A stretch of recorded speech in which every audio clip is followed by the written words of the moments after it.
Okay, so we've got some news coming out of Rwanda about the Marburg virus. 8 fatalities. Um, Obviously concerning stuff. What's the real story here? Should we be worried?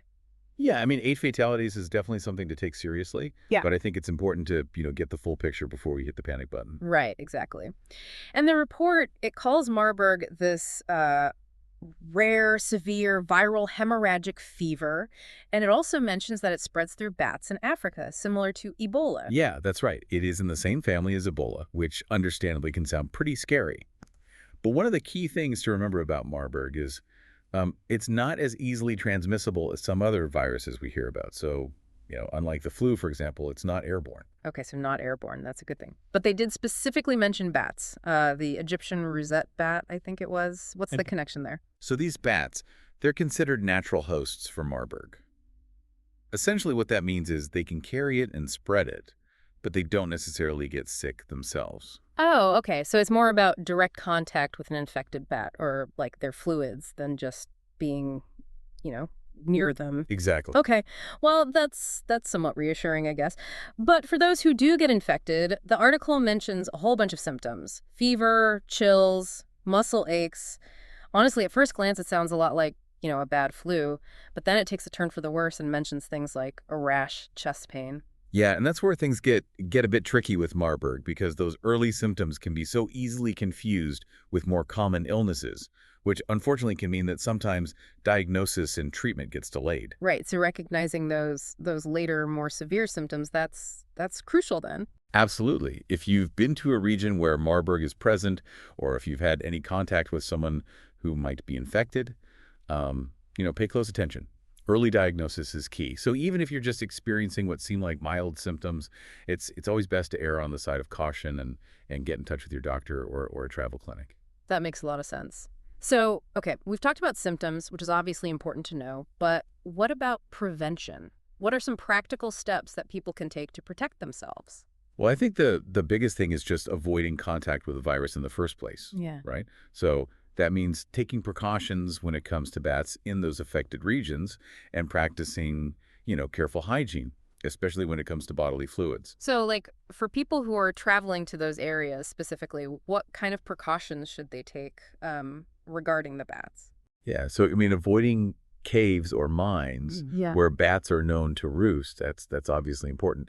And it should go without saying, but don't handle bats if you encounter them. Right? Don't do that. And another thing is be careful with bushmeat, Mm. especially if it's undercooked, because that can be a potential route of transmission as well. Good to know. And this is kind of interesting. They also mention taking precautions with semen for a certain period of time after someone recovers. Why is that? Yeah, and that's a good example of how, we're still learning new things about this virus all the time. But essentially, the virus can persist in some bodily fluids for quite a while, even after someone has recovered. So that precaution is really about minimizing transmission as much as possible. Wow. So okay, it shows how scientists and researchers are constantly trying to like get a better understanding of this. It's not a static thing. Speaking of research, are there any promising treatments for Marburg right now? So there's no magic bullet cure just yet, but the good news is that supportive care can make a huge difference. Okay, supportive care. Can you break down what that actually means? Yeah, so it's basically a range of things that focus on relieving the symptoms and supporting the body as it tries to fight off the virus. So that might include things like, managing the fever, preventing dehydration, just really trying to address any complications that come up along the way. So it's about giving the body its best chance to recover, basically. Exactly. And while research into things like vaccines and antiviral treatments, that's all ongoing, these supportive measures are really the most effective tools that we have right now. That is reassuring to hear. It sounds like, while this is obviously a serious situation, a serious public health concern, there are systems in place to manage it and prevent it from becoming, a widespread issue.